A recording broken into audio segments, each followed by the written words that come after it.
Saludos, ¿qué tal? ¿Cómo estáis? Bienvenidos a la última entrevista de este FinTech Talks en esta temporada.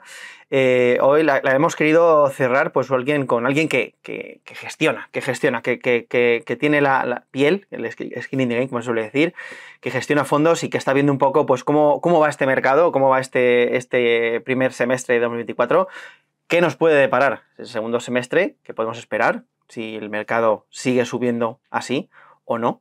Y, por supuesto, también para el largo plazo, que al final también es en lo que estamos todos aquí y al final a lo que nos dedicamos, que es invertir a largo plazo, ¿no?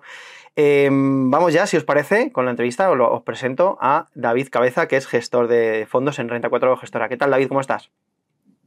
Buenos días, muy bien. ¿Tú qué tal? Genial. Oye, tienes el privilegio, por así decirlo, de cerrar la temporada del podcast de FinTech Talks. Antes de nada, me gustaría saber, pues un poco para quien no te conozca, si te puedes presentar quién es David Cabeza y a qué se dedica. Bueno, pues soy analista y gestor de fondos. Llevo trabajando en la industria desde el año 2000 y soy un apasionado de los mercados financieros, especialmente del análisis de compañías y del análisis de sectores. Es lo que más me gusta, lo que más disfruto y donde intento aportar lo que pueda, ¿no? al equipo de Renta 4 Gestora. Genial. Tienes el privilegio es nuestro, por supuesto, de tenerte por aquí en el podcast. Vamos ya, si te parece, al grano. La primera pregunta es, ¿qué resumen haríais de esta primera mitad de año? ¿Cómo lo habéis visto? ¿Os ha sorprendido esta buena marcha de mercado o era más o menos un poco lo que teníais en mente? Bueno, pues efectivamente ha sido un buen semestre para los activos de riesgo. Nosotros a finales del año pasado, contemplábamos un escenario muy abierto, ¿no? Mencionábamos bolsas en un rango lateral amplio, muy dependientes de macro, de actuación de bancos centrales, etcétera. Y bueno, lo que hemos tenido es una actuación de los bancos centrales algo distinta a lo que se esperaba. Pero por el contrario, la economía ha evolucionado razonablemente bien. La inflación no se ha reducido tanto como se esperaba y ha habido un claro protagonista, que es el sector tecnológico y en concreto de inteligencia artificial y las grandes compañías tecnológicas estadounidenses que explican gran parte del buen comportamiento de los mercados, ¿no? De hecho, si vamos al índice más representativo a nivel global, ¿no? El MSCI World, que está compuesto por más de 1.400 compañías, si hacemos la media de las compañías que componen ese índice, el rendimiento sería únicamente del 2,7%, ¿no? Para que nos hagamos una idea de lo que ha pasado en el primer semestre, ¿no? Pues Nvidia subiendo un 150%, solo Nvidia explica un tercio de la revalorización del Standard & Poor's, otras grandes tecnológicas, los magníficos 7, ¿no? Pues explicando pues el tercio restante o un tercio restante, ¿no? Entonces, pues es una subida que hay que matizar, una preferencia clara por la liquidez, por la calidad, por la gran capitalización y una actuación de bancos centrales que todavía pues no han bajado los tipos como se esperaba, ¿no? a finales del 2023. ¿Han hecho lo que esperabais los bancos centrales en este primer semestre? O sea, era un poco, porque empezamos con unas expectativas altísimas sobre bajadas de tipos, luego las bajamos casi a frenazo y alguno incluso pronosticando que no iba a haber más bajadas. ¿Era algo que estaba en las quinielas o no demasiado? ¿Os ha sorprendido? Nuestro escenario no era tan agresivo como el del mercado, ¿no? El mercado a finales del año pasado anticipaba con una bajada de 150 puntos básicos, ¿no? A lo largo de 2024. Nosotros no recogíamos ese escenario, pero sí que esperábamos una bajada superior a lo que se ha visto, ¿no? Básicamente esto se ha producido por una inflación que no termina de reducirse a los niveles que piden los bancos centrales y una actividad económica que se mantiene razonablemente en buenos niveles, ¿no? Entonces, lo que espera el mercado para el segundo semestre del año es pues una bajada en torno a 50 puntos básicos adicionales en el Banco Central Europeo, a los 25 que ya se produjeron en junio, y entre 1 y 2 bajadas por parte de la Reserva Federal, ¿no? Muy dependientes de la macro, de esa reducción de la inflación hacia los niveles más cercanos al 2%, y también con un ojo pendiente en la desaceleración económica, ¿no? Que no sea muy acentuada, ¿no? Lo que se está barajando es un escenario de aterrizaje suave y una moderación adicional de la inflación. Ahora te preguntaré por qué perspectivas tenéis para este segundo semestre. Déjame recordar también a los que nos están viendo que todo lo que hablemos por aquí no es recomendación de inversión, ¿vale? Que inversión contiene riesgos y rentabilidades pasadas no son garantía de rentabilidades futuras. David, has hablado un poco de esta subida que hemos tenido en los últimos 6 meses, ha supuesto pues una subida un poco, no sé cómo calificarla, no sé si calificarla de engañosa o no sé si calificarla que han sido solo a costa de unas pocas empresas. Entonces, ¿os preocupan estos altos niveles de concentración de la subida, ya digo, en solo unas pocas empresas? ¿Están estas grandes empresas ya demasiado caras? No sé cómo lo ves, ¿cuál es vuestra perspectiva? A ver, hay una parte de la revalorización que se puede justificar y se justifica obviamente por el mayor crecimiento de estas empresas. Si nos fijamos en los resultados de los últimos trimestres, el crecimiento ha sido espectacular, de doble dígito alto. Y yo creo que habría que diferenciar, ¿no?, entre lo que es la calidad de una compañía y el crecimiento en resultados de esa compañía y la valoración que pueda alcanzar en un momento determinado, ¿no? Y hay que ser muy selectivo, hay que ir caso por caso. Obviamente sí que esa concentración puede llegar a preocupar, ¿no? Dentro de la gestión activa, que es donde nos centramos nosotros, pues obviamente índices cada vez más concentrados pues suponen una mayor exigencia, ¿no?, para el gestor activo, ¿no? De cara a lo que podríamos esperar para próximos trimestres en relación a estas grandes tecnológicas, obviamente el factor clave, además de la valoración, es el crecimiento en beneficios, ¿no? Y desde nuestro punto de vista, una continuidad en el buen comportamiento de estas compañías solo sería justificada por revisiones al alza de las estimaciones de crecimiento, ¿no? Como hemos visto en los trimestres anteriores. Es decir, que el foco de cara a próximos días estará en la publicación de resultados del segundo trimestre de estas grandes tecnológicas, de Nvidia, Apple, Amazon, Microsoft, etcétera, que pues puedan seguir justificando, ¿no?, estas valoraciones. Nosotros, desde un punto de vista fundamental, pues por ejemplo Nvidia no la tenemos apenas en nuestras carteras, ¿no? A estos múltiplos por encima de 25 veces valor de empresa a ventas, nos parece que está incorporando gran parte de lo bueno y quizá no incorpora algunos riesgos, ¿no? Pero en cambio sí que estamos positivos en compañías como Amazon, como Microsoft, donde sí que creemos que hay vientos de cola y barreras de entrada significativas y continuidad en ese buen momento de resultados.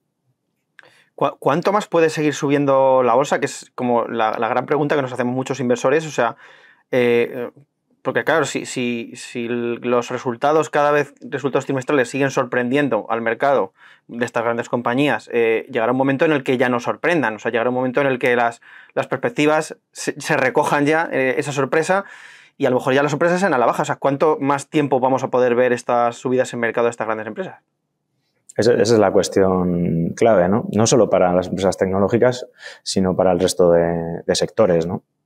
Nosotros diferenciaríamos esos dos aspectos, ¿no? Crecimiento en beneficios y valoraciones.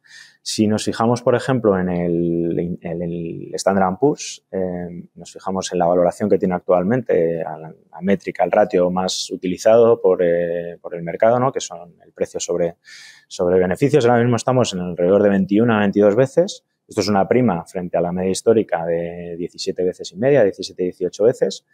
Pero si excluimos los 7 magníficos, el mercado, el índice, estaría cotizando pues prácticamente a mismos niveles. O sea, está cotizando a niveles en línea con la media histórica de largo plazo, de 20-25 años. Si nos vamos, por ejemplo, a índices europeos, bueno, pues exactamente igual, ¿no? Eurostoxx o Stoxx 600 cotizando a 13, 14 veces beneficios, bastante en línea con media histórica, ¿no? Entonces, tanto en sector tecnológico como en el resto de sectores, lo que tenemos que ver es ese crecimiento en beneficios y el múltiplo que paga el mercado por esos beneficios, ¿no? Entonces, bajo nuestro punto de vista hay que fijarse en esos dos aspectos. Lo que vemos en el mercado ex tecnológicas es que los niveles de valoración actuales son muy razonables y los crecimientos en beneficios son interesantes. Si nos vamos a 2024 y 2025, lo que espera el mercado, bueno, pues está apuntando a crecimientos en beneficios cercanos a doble dígito, tanto en Estados Unidos como en Europa, en estos 2 años, ¿no? Que si lo juntamos con esa valoración ex tecnología, bueno, pues nos habla de un escenario razonable para estar invertido en la renta variable. Yo no diría que hay una sobrevaloración en la bolsa, ya digo, excluyendo en la renta variable, excluyendo estas grandes tecnológicas y teniendo en cuenta el escenario que tenemos por delante, ¿no? Que es de, bueno, pues reducción de inflación paulatina, aterrizaje suave y reducción también de tipos por parte de los bancos centrales. ¿Qué perspectivas tenéis para este segundo semestre? Y puede seguir la bolsa subiendo. No sé si veis cuál sería como el riesgo más inminente. Supongo que sería inflación, quizás. O cuáles las perspectivas que tenéis para este segundo semestre. No sé si esto, ya digo, puede seguir subiendo, y si de no subir o de haber algún susto, ¿cuál sería? Bueno, los apoyos para que la renta variable lo siga haciendo bien, básicamente es esa confirmación del escenario central de aterrizaje suave, de no recesión, una moderación de la inflación, hasta niveles que permitan a los bancos centrales, bueno, pues bajar tipos de interés. Eso sería un escenario muy positivo para el resto del mercado, excluyendo las tecnológicas, ¿no? Un mercado que, ya digo, no ha tenido quizá tan buen comportamiento, y hay sectores que sí son sensibles a esa bajada de tipos de interés, y activos que son sensibles y que lo podrían hacer bien.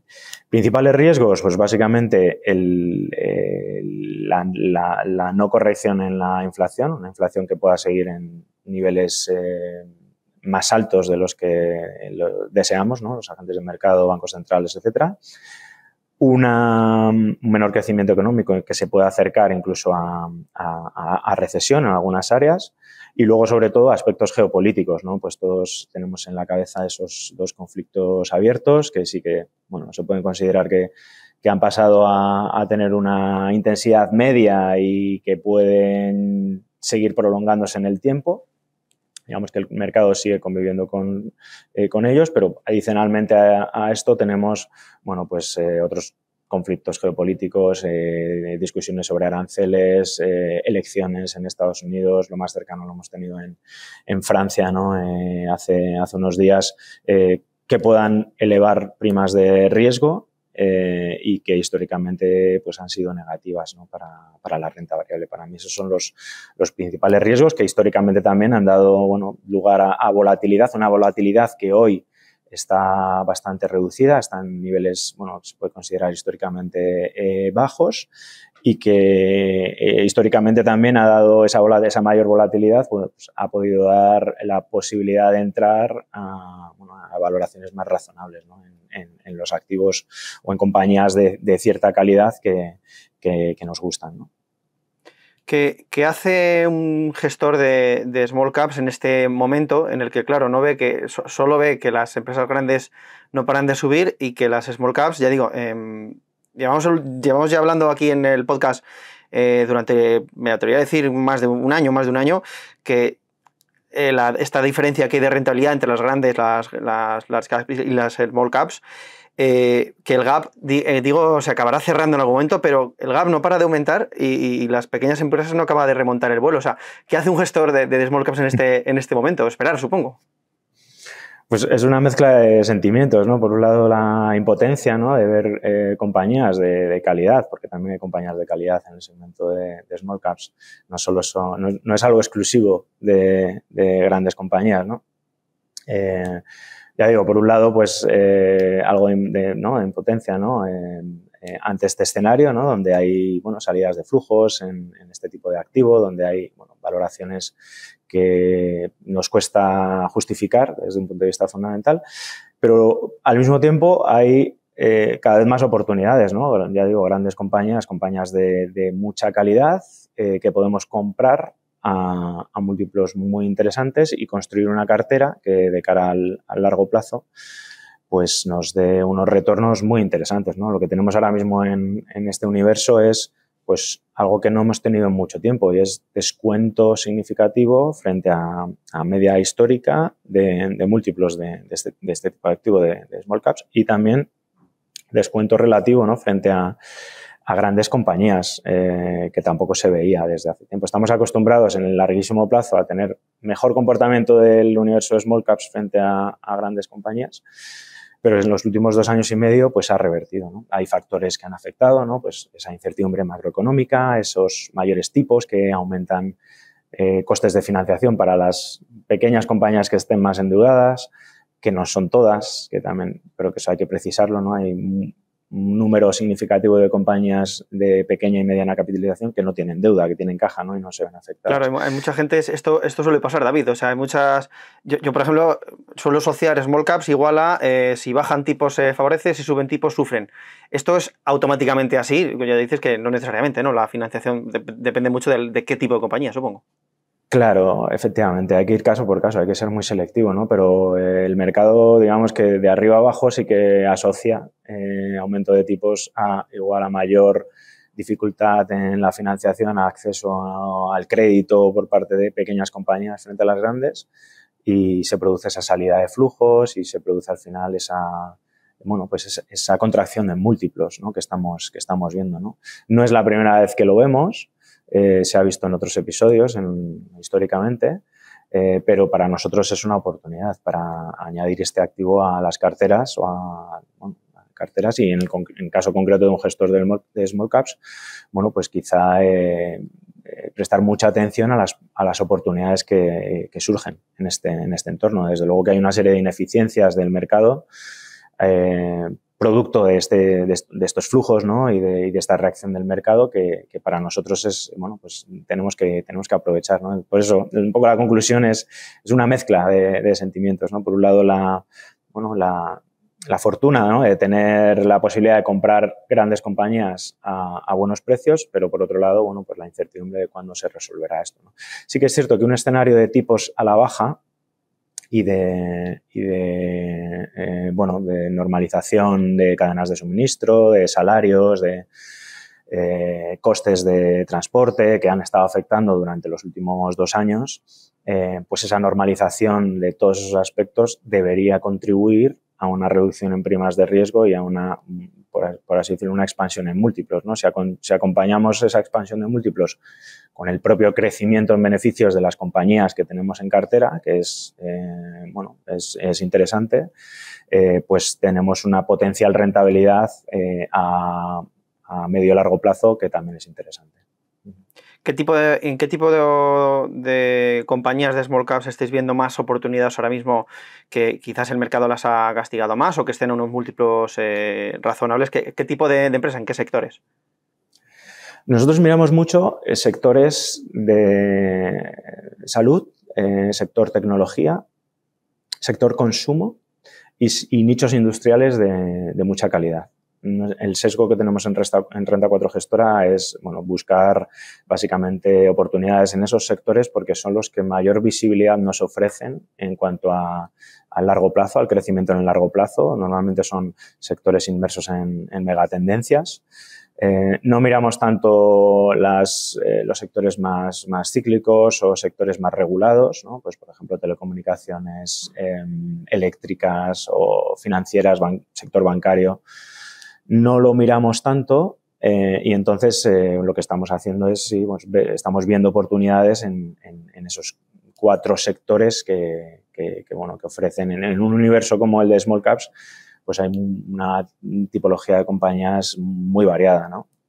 Y luego, desde un punto de vista geográfico, sí que estamos viendo oportunidades en el Reino Unido El Reino Unido desde el Brexit ha tenido una contracción en múltiplos muy significativa y nos encontramos con compañías que tienen muy poco peso de su negocio en el Reino Unido, digamos que son compañías globales, ¿no? con buena diversificación de ingresos, pero que por el hecho de cotizar en el Reino Unido pues están sufriendo mucho más que otras compañías comparables que cotizan en otros mercados, ¿no? Entonces, sí que estamos encontrando oportunidades ahí, pues, por ejemplo, Rentokil es una compañía líder en lo que hace, en el control de plagas. 60-70% de su negocio es en Estados Unidos y está cotizando con un múltiplo pues muy atractivo, ¿no? Compañías de ese tipo. Y luego, desde un punto de vista geográfico, también apuntaría a Italia. Y en las últimas semanas en Francia también ha habido una corrección significativa en algunas compañías que pueden dar oportunidad para la toma de posiciones. ¿Y en España? Bueno, en España conocemos bastante bien las compañías de pequeña y mediana capitalización. Sí que hay oportunidades.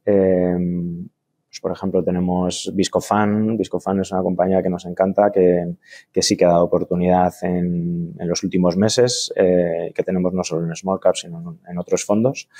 Y ya digo, muy selectivo. Hay compañías que se puede considerar que están bien valoradas y otras compañías que tienen un potencial pues, más elevado, ¿no?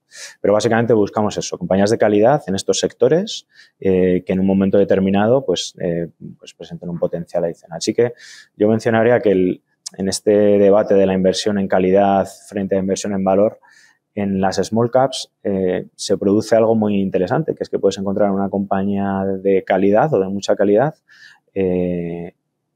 a una infravaloración relevante, ¿no? Que es algo más difícil de encontrar en el universo de grandes compañías, ¿no?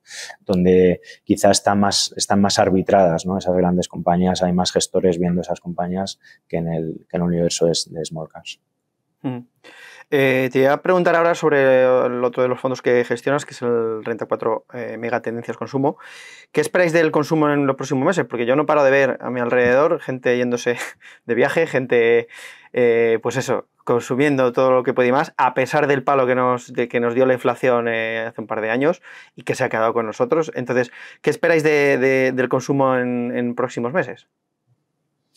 Pues eso, la verdad es que es un sector muy interesante. O sea, es fascinante. Lo que hemos visto en el consumo en 2023 ha sido un comportamiento mejor al que se esperaba, especialmente en Estados Unidos, especialmente en consumo discrecional, como bien apuntas, ¿no? Esa necesidad, ¿no? Que tienen pues, muchos seres humanos de vivir experiencias, que esto es algo que ha cambiado desde el COVID. La tasa de ahorro quizá es algo menor o se ha tirado de ahorros que ya se tenían en el COVID. Entonces entramos en 2024 con algunas dudas sobre el consumo. Aquí también hay que diferenciar por geografías. En Estados Unidos venimos de una fortaleza del consumidor elevada y en 2024 lo que se está viendo es, sobre todo en la parte más baja, ¿no? Esos segmentos más bajos dentro de, ¿no? las escalas sociales que obviamente están sufriendo más, ¿no? por la inflación. Y luego otro foco es China. China, donde se esperaba una mejora del consumidor pues desde la salida del COVID. Esa mejora no termina de producirse por las incertidumbres que hay en China, por el carácter propio del chino y teniendo en cuenta que hay grandes compañías del sector presentes en China y con un peso relevante en sus cuentas de resultados, hablamos de 20-30%, bueno, pues es un sector difícil, ¿no? Donde igualmente hay que ser muy selectivo, ¿no? Por ejemplo, consumo discrecional. Bueno, consumo discrecional pues hay que diferenciar, ¿no? Sector lujo, grandes, digamos, esa parte del consumo, o sea, esa parte de la sociedad con mayor poder adquisitivo no se ha visto tan penalizada en la situación actual. Al contrario, el efecto riqueza es positivo, ¿no?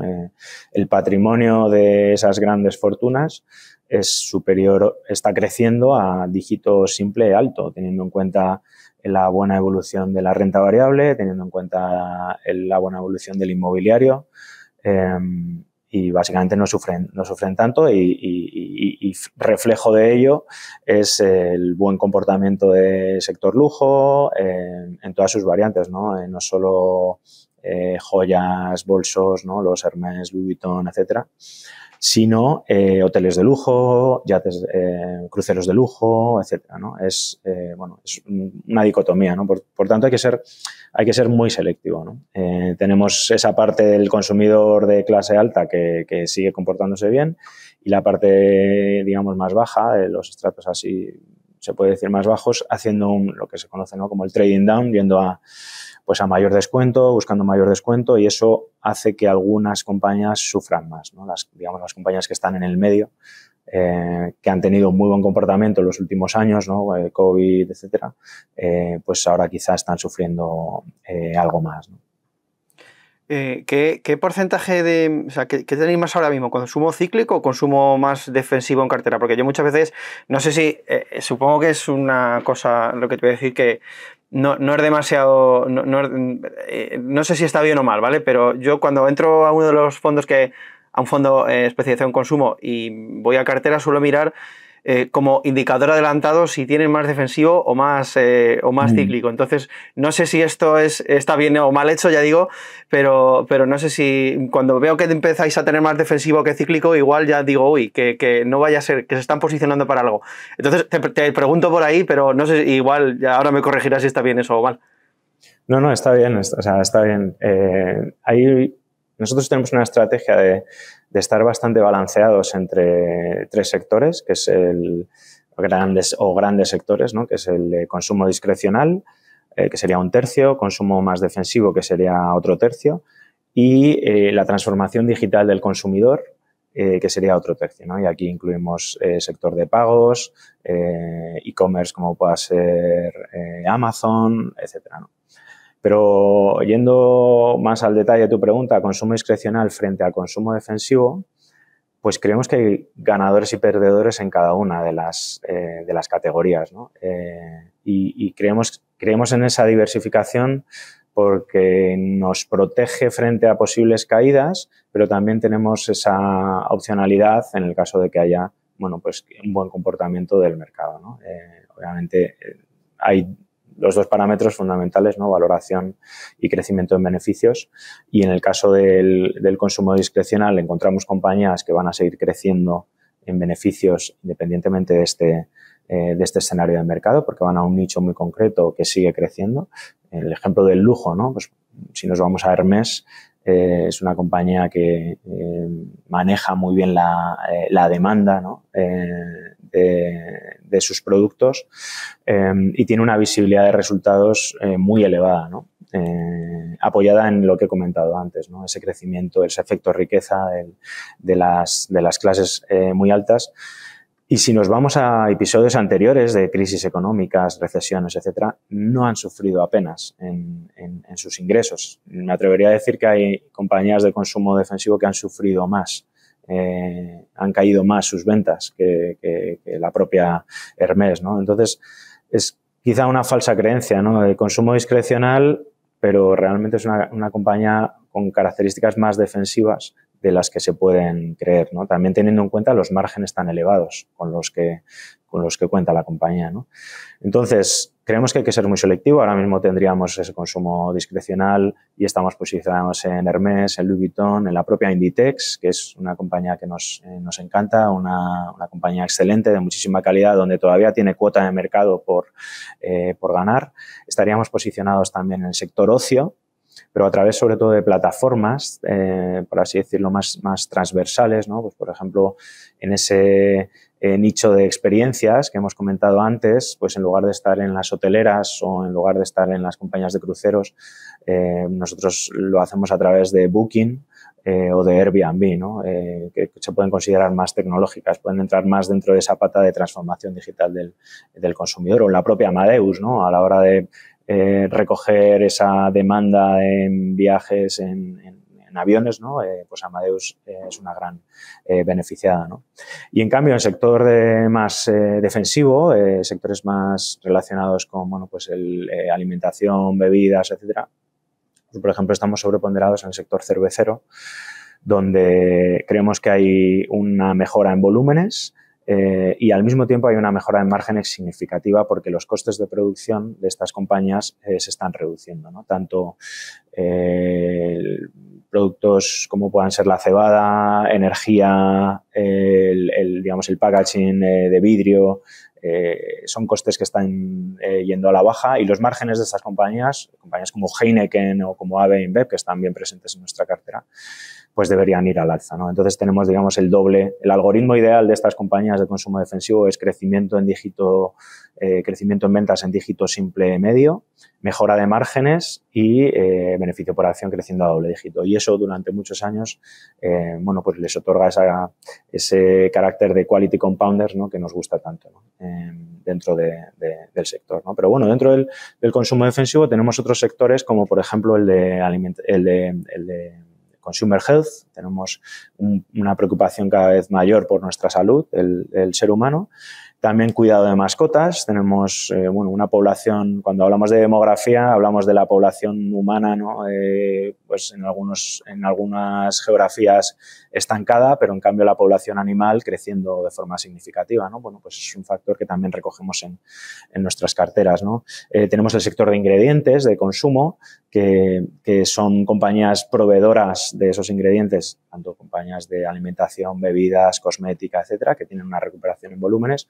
Al final lo que intentamos es diversificar un poco la exposición a este tipo de compañías que casi todas son de muchísima calidad, retornos elevados, márgenes elevados, baja deuda y que conjuntamente hacen una cartera muy, muy robusta, ¿no? Pues para que nos hagamos una idea, a pesar de que los sectores, tanto o los grandes índices de consumo este año, pues tienen una revalorización relativamente baja entre el 2 y el 5%. El fondo de consumo pues se ha revalorizado en el primer semestre en el torno de un 7-8%, ¿no? Creemos que la clave es escoger esos ganadores, ¿no? Y esos sectores ganadores y esas mejores compañías dentro de cada sector. Y eso son, por un lado, las posiciones en las que estáis ahora mismo. En algunas otras estáis reduciendo peso, deshaciendo posiciones. Imagino que alguna de estas grandes, no sé si creo que recordar Amazon, Microsoft, etcétera, ¿han volado ya lo suficiente como para estar recogiendo beneficios ahí o todavía seguir mantenidos ahí? Pues mira, lo que estamos haciendo es reducir algo de peso en estas compañías de forma que mantengan su peso relativo en el fondo, teniendo en cuenta que han tenido un mejor comportamiento que el resto de compañías en el fondo, pues hemos ajustado un poco, hemos vendido un poco la posición y estamos aumentando posición en concreto en consumo algo más defensivo. Por ejemplo, Unilever, por ejemplo, Heineken, que para nosotros, bueno, pues sí tienen una visibilidad de ingresos y de resultados algo más elevada. Hemos incluido también una compañía española que es el grupo Puig, que salió a bolsa recientemente y que nos gusta mucho el sector en el que está y la capacidad de crecimiento que tiene la compañía, ¿no? Los verticales en los que está, bueno, pues gozan de un crecimiento interesante y el posicionamiento de la compañía es muy interesante con cifras que nos gustan mucho, los márgenes brutos y operativos que tiene y sobre todo el potencial de crecimiento orgánico de cara a los próximos 5 o 10 años. Uh-huh. Bueno, hablabas de 5 o 10 años, justo te voy a hacer una de las preguntas con las que siempre solemos cerrar las entrevistas. Por supuesto, si es en recomendación de inversión, ya lo recuerdo. Si tuvieras que invertir en algo de aquí a 10 años, ¿qué sería? Y no vale que me digas tus fondos, ¿vale? Vale, no te voy a decir mis fondos. Te voy a decir lo que le diría a mi vecino, a mi primo o a un amigo, ¿no? Invertir en renta variable a largo plazo, o sea, cuando la pregunta es ¿en qué invertirías a largo plazo? Indiscutiblemente la respuesta es renta variable, ¿no? Porque es el activo más rentable en el largo plazo. Básicamente recoge el crecimiento en los beneficios de las compañías, ese retorno del 7-10% analizado, independientemente de si invertimos en un área o en otro. Entonces sería renta variable y dentro de renta variable escogería los sectores que más van a crecer en la economía en los próximos años, que para mí son tecnología y salud, ¿no? Entonces, bueno, pues fondos dentro de esos dos sectores bien de megatendencias. Bueno, en nuestro caso, la filosofía es la de inversión en calidad. Entonces, si seguimos el tercer punto sería invertir en compañías de calidad dentro de esos dos sectores, tecnología y salud, que van a tener un crecimiento significativo y por encima del PIB en los próximos 10 años. Genial. David Cabeza, ha sido un placer cerrar contigo esta temporada del podcast. Y nada, nos vemos en la siguiente temporada, seguramente. Muchísimas gracias a vosotros, un placer. Y nada, vosotros, ahora más que nunca, ya digo siempre lo del tema de los me gustas, pues con más fuerza, darle con más fuerza si cabe, porque ya es la última entrevistita del año. Nos vemos de vacaciones, el podcast se despide de vacaciones. Y nada, nos vemos en septiembre con más las pilas recargadas, con más entrevistas interesantes como la que acabamos de tener con David. Y nada, pasad buen verano, sed felices y nos vemos.